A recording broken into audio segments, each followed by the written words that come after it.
The California afternoon sun filtered through the windows of the imposing NBC building in Los Angeles. In the air-conditioned corridors of the main studio, the production team of American Perspectives worked frenetically on the final preparations for what promised to be one of the most watched episodes of the season. The reason? Stephen Curry, three-time NBA champion and one of the most recognizable faces in world basketball, would be the main guest. I didn't see you press the subscribe button. On our channel, it will only take you a second, and leave your opinion in the comments.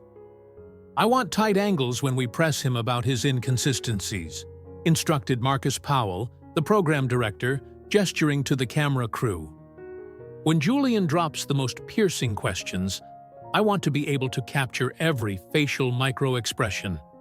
The audience needs to see the exact moment when he becomes destabilized. Sitting at his desk in the production room, Julian Hayes reviewed his notes for the third time. At 42 years old, Hayes had built his career by transforming interviews into viral moments. His confrontational style and incisive questions were his trademark, especially when interviewing public figures he considered contradictory or privileged. "Do we have the segment ready on performative philanthropy?" he asked his assistant, without taking his eyes off the monitor. "It's finalized and approved," she replied, handing him a green folder. "The legal department has reviewed everything. We're protected." Julian smiled discreetly while leafing through the dossier on Curry. He highlighted passages from previous interviews, details about his foundation, his family life, and especially his statements on social issues. Entire pages were dedicated to analyses of possible contradictions between the athlete's philanthropic actions and his estimated wealth in the hundreds of millions of dollars. "This is perfect," he muttered to himself. "Basketball's golden boy won't know what hit him." 6 kilometers away, in a hotel suite, Stephen Curry adjusted the knot of his navy blue tie. At 37 years old, he maintained the same discipline that had transformed him into one of the greatest shooters in NBA history, now applied to his post-court career and social projects. "Julian will try to corner you about the foundation's funding and that story from last year in Oakland," warned Michael, his agent for more than a decade. "He's going to insinuate that you're only doing this to improve your image. Are you prepared?" Curry nodded calmly. "We've reviewed the numbers. The results are real. There's nothing to hide." "It's not a question of having something to hide, Stephen," intervened Alicia Rodriguez, communications director of his team. "Julian isn't seeking the truth. He's seeking viral moments. They've already prepared promotional clips suggesting you'll be exposed on the program. It's about spectacle, not journalism." Curry smiled, that same serene smile he displayed before decisive shots. "I understand how it works," he replied, adjusting his shirt cuffs. "But at the end of the day, our foundation impacted more than 10,000 children in the past year. That's not performance. Those are real lives." When Curry's team arrived at the studios, they were received with the calculated efficiency reserved for major celebrities.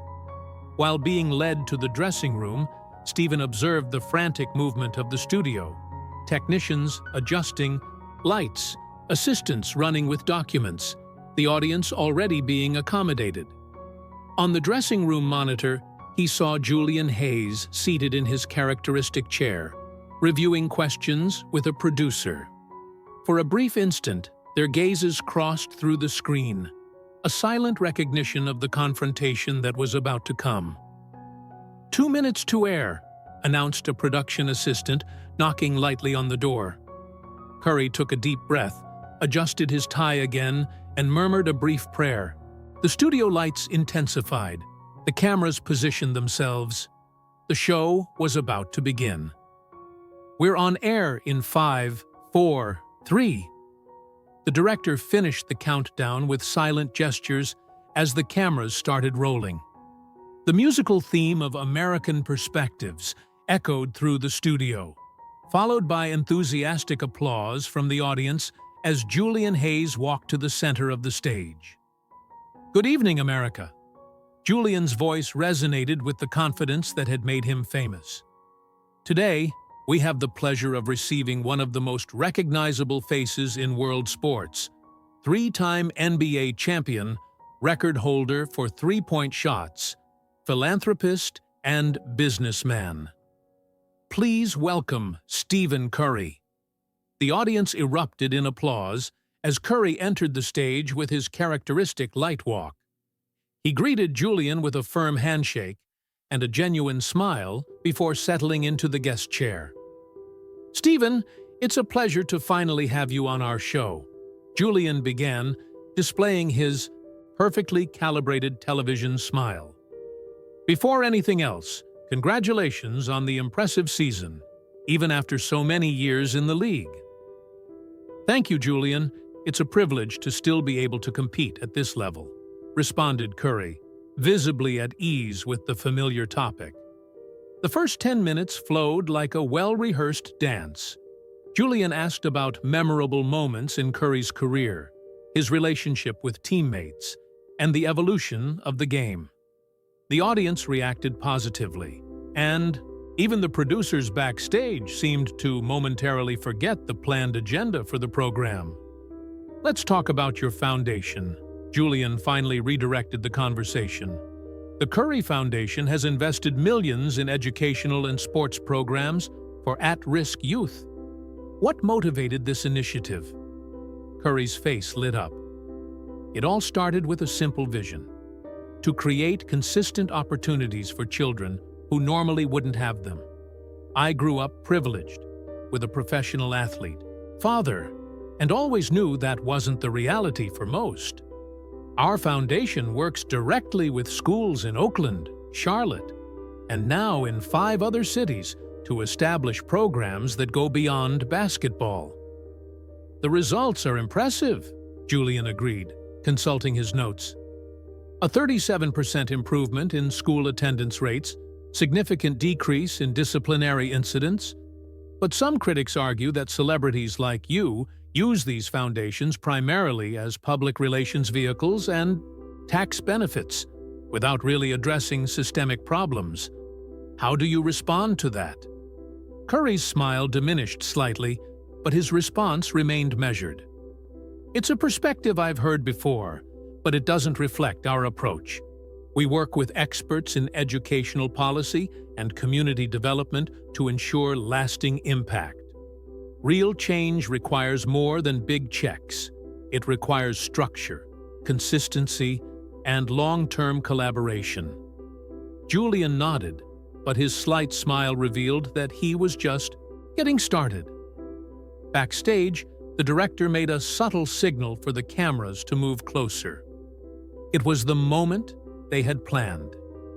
"You've been vocal about certain social causes," Julian continued, his tone subtly changing, "but notably silent on other equally important issues. How do you decide which battles are worth fighting publicly? Is it a matter of calculating risks for your brand?" A murmur ran through the audience. Curry's body language changed almost imperceptibly. Shoulders slightly tenser, eyes more focused. "I believe in using my platform responsibly," he responded, choosing his words carefully. "That means speaking when I have sufficient knowledge and when I can constructively contribute to the dialogue." Julian smiled, feeling that he was approaching his moment. "Let's watch something interesting," he announced, turning to the large screen beside him. "We've prepared a special segment on what some critics call performative philanthropy in the world of professional athletes." The screen lit up with a skillfully edited montage, commentators criticizing celebrity foundations, statistics on persistent inequality in Oakland, and even a decontextualized quote from Curry about measurable impact juxtaposed with images of urban poverty.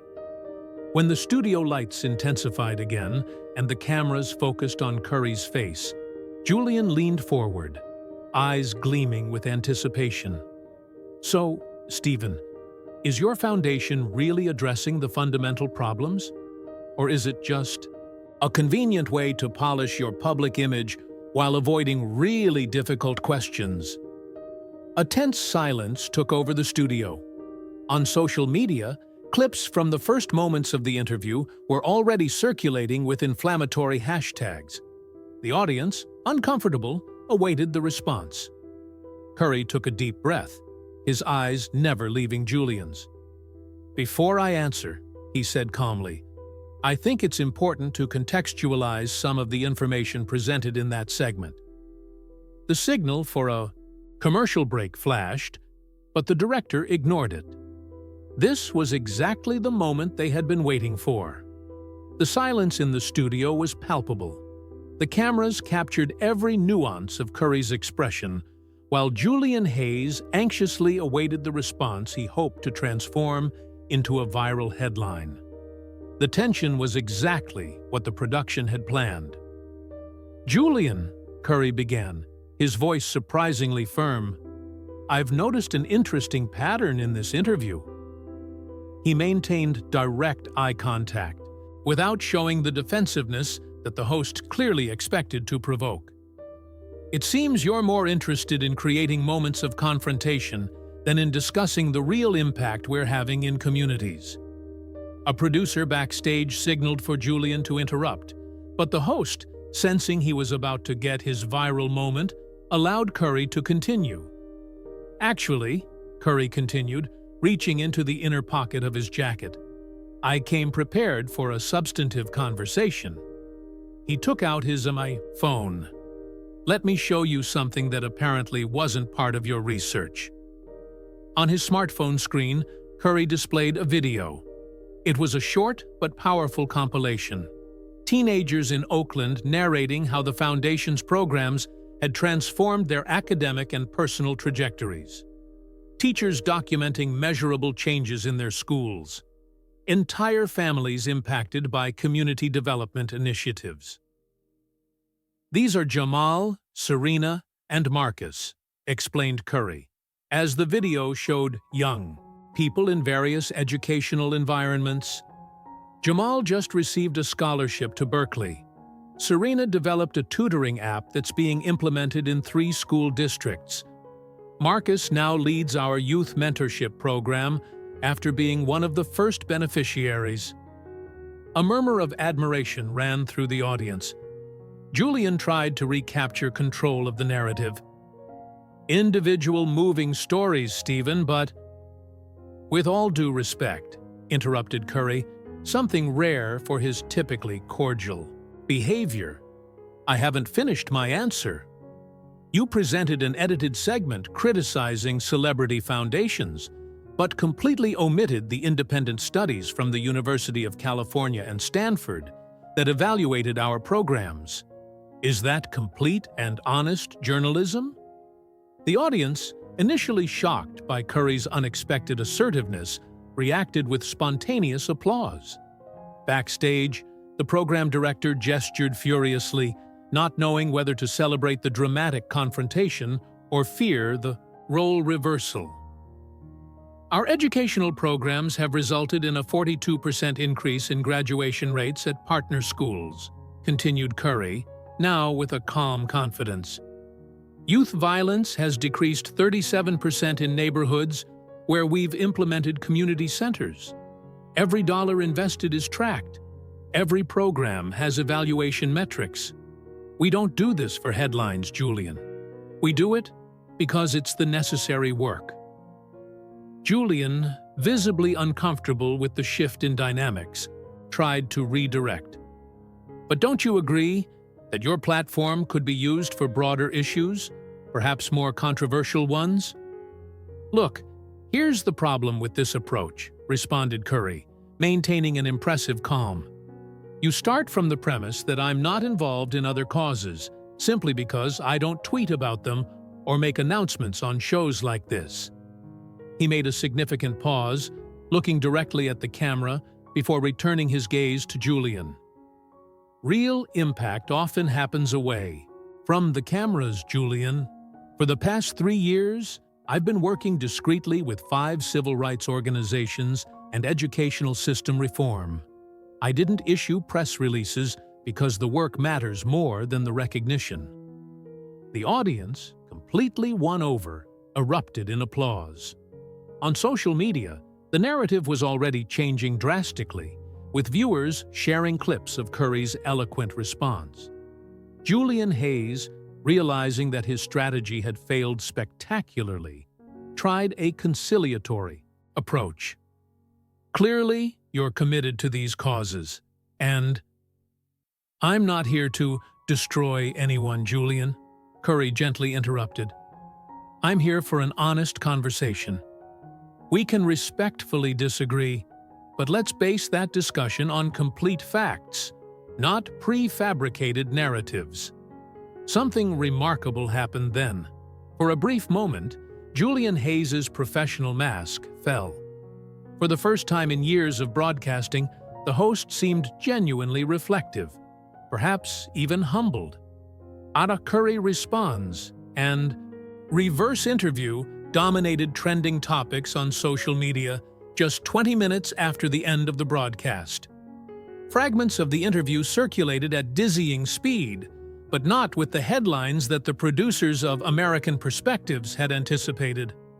Instead of "Curry is cornered," the most shared clips showed the athlete responding with eloquence and substance, maintaining his composure in the face of provocation.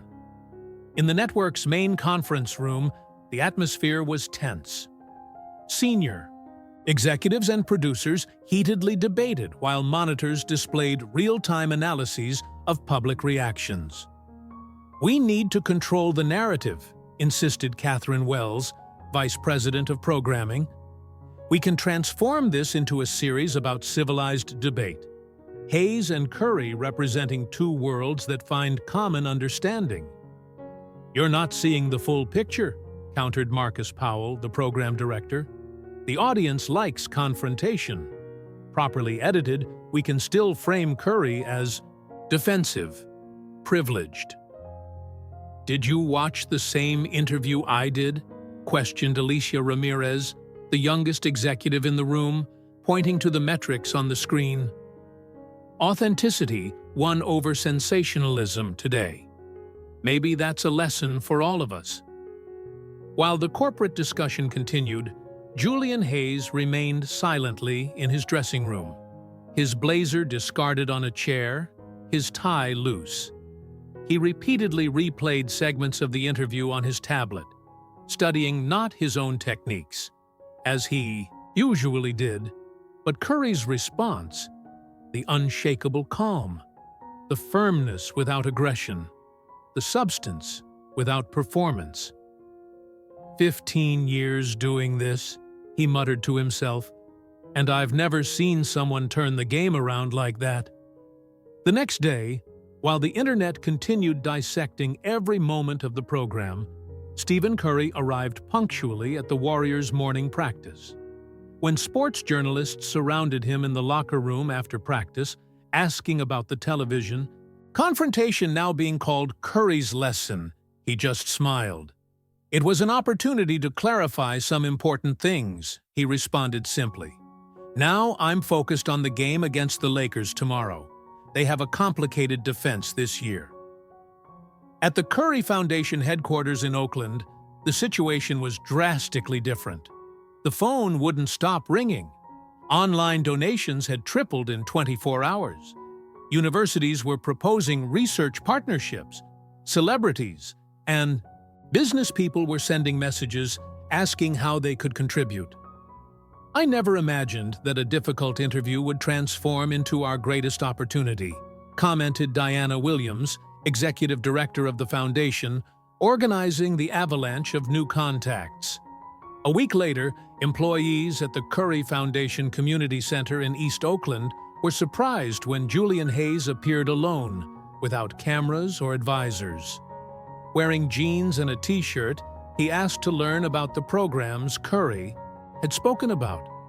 He spent hours talking with educators, volunteers, and young participants, taking occasional notes in a small notebook. When a nervous teenager asked him for help with an algebra problem, Julian sat beside her for almost an hour. A volunteer captured the moment on video, which quickly went viral with the caption, "People can change, even Julian Hayes." 3 days later, Hayes's opinion article was published simultaneously online and in print. Journalism in Times of Virality. A personal reflection. Without mentioning Curry directly until the 5th paragraph, Hayes examined how the pursuit of sensational moments had eroded the commitment to substantive reporting. "When did we become more interested in destroying than in discovering?" he wrote. "And what is our role as journalists when we reduce complex people to moments edited for maximum emotional impact?" The response to the article was as surprising as to the original interview. The network, sensing the moment, announced a new special format, Complete Perspectives with Julian Hayes, premiering with a 2-hour conversation between Hayes and Curry about media, social responsibility, and the intersection between celebrity and community impact. The final episode of this unlikely saga came 3 months later, when the network and the Curry Foundation announced a partnership to produce a 6-episode documentary series exploring effective community initiatives across the country. This collaboration represents what's possible when we look beyond simplistic narratives, explained Curry during the announcement. Sometimes, what seems to be a moment of confrontation can transform into an opportunity for real change. It's not about destroying the other side, but about building bridges for better understanding. In the audience, Julian Hayes applauded discreetly, his face reflecting a lesson that transcended the limits of the studio. Sometimes, the most powerful story is not the one we divide into opposing sides, but the one that reminds us of our shared humanity.